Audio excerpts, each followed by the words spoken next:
create realistic water texture in Procreate. So let's start by adding dark blue color to the background. Next, create new layer. Go to brushes, choose elements, set, and select water brush. Then choose a bit lighter color for those water reflections.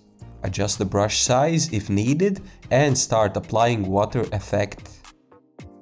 So as you see, we already have realistic water reflections in just few seconds. But to give it a bit more context, I will add a quick illustration on top of it using mercury brush, which can be found under inking, and blackburn, which can be found under drawing brush set.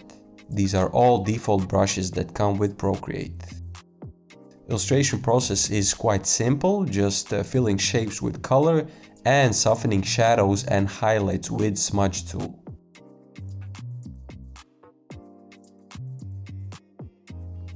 And we are all done here. Thank you for watching and see you in the next video. Bye!